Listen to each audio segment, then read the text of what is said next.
Down in the neon underbelly of the human city Archon 7, deep beneath towers of metal and stormglass, a cramped workshop buzzed and hummed with broken machines.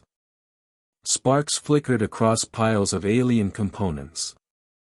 Fragments of starship plating lay beside ancient relics carved with forgotten runes. Inside sat Cale Etris, a lone mechanic with wild black hair, grease-marked gloves, and a reputation that made people whisper. Some said he rebuilt a fallen android general using scrap. Some said he once repaired a weapon meant to be impossible to wield. Some even claimed he modified a celestial relic, something no human should survive touching. Cale didn't care for the rumors, he only cared about problems worth solving. And today, his scanners were detecting anomalies in the upper atmosphere, a gravitational surge, something massive crossing the storm barrier.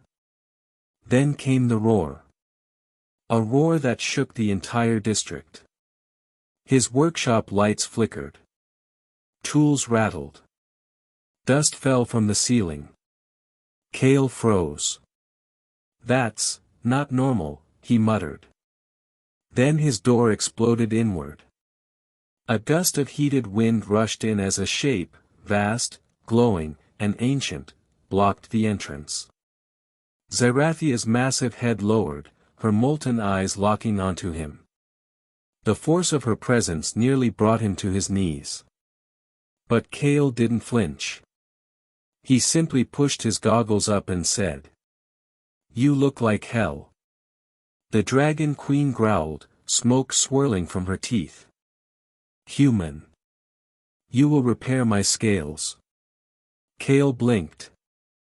What? My armor is shattered. My power is fading. Every healer, every sorcerer, every dragon I once commanded is gone. You alone were mentioned by the winds, a human who mends the impossible.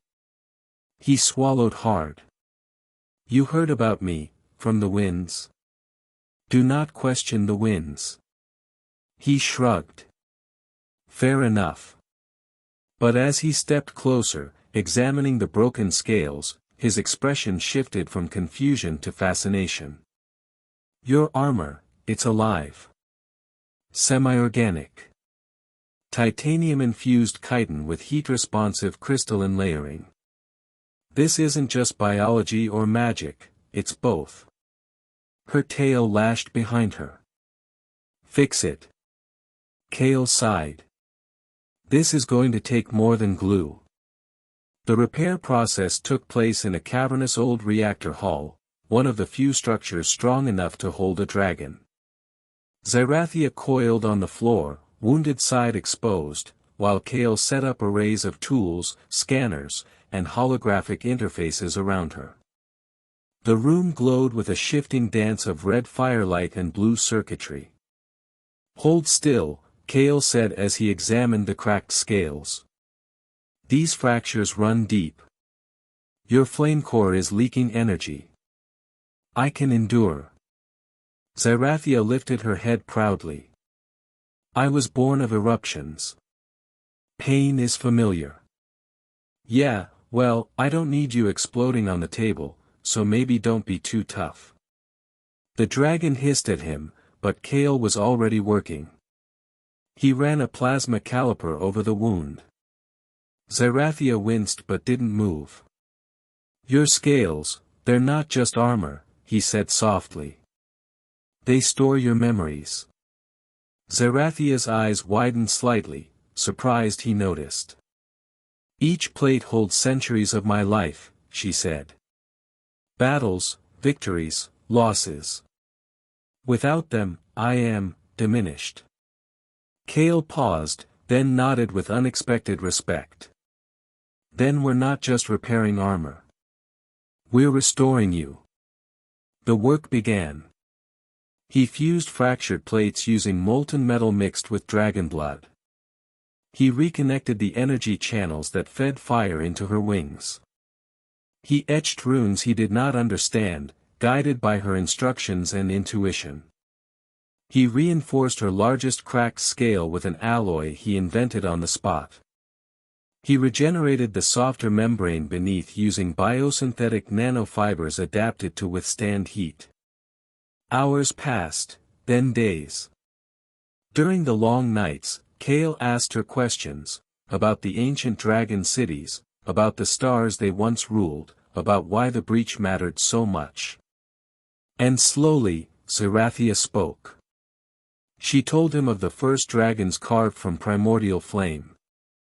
Of human-dragon alliances long before the wars. Of her siblings lost defending the sky. Of her fear that she was the last. Of the breach, a relic of a forgotten cosmic enemy, now reawakening. Kale listened. Not as a mechanic. Not as a human. But as someone who understood what it meant to be alone.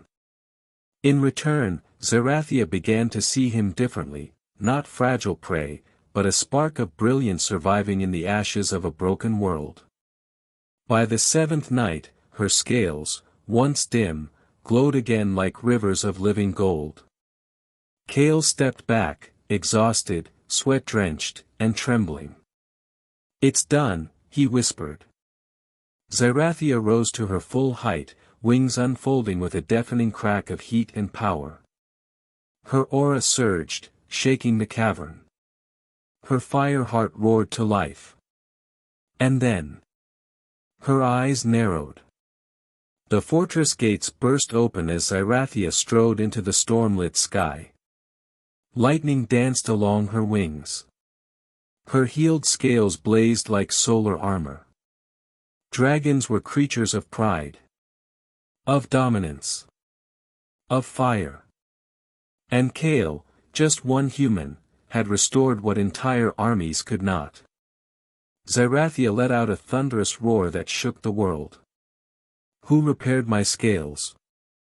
Her voice boomed like erupting mountains, echoing across the plains. For a moment, there was only silence. Then, Kale stepped forward. Small. Tired. Unafraid. "I did," he said. The storm winds whipped around him. Zerathia lowered her enormous head until her molten eyes were level with his. "You have given me back my strength," she said. "My people's memory.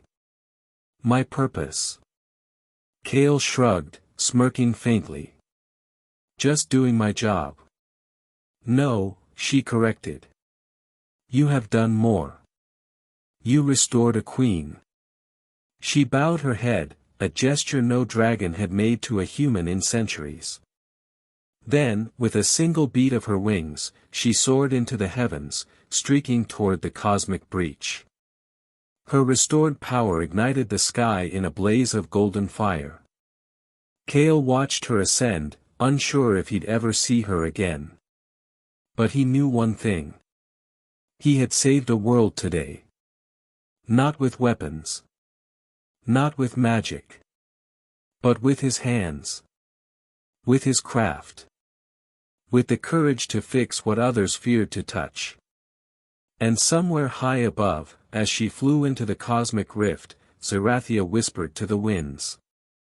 "Remember the human who repaired my scales."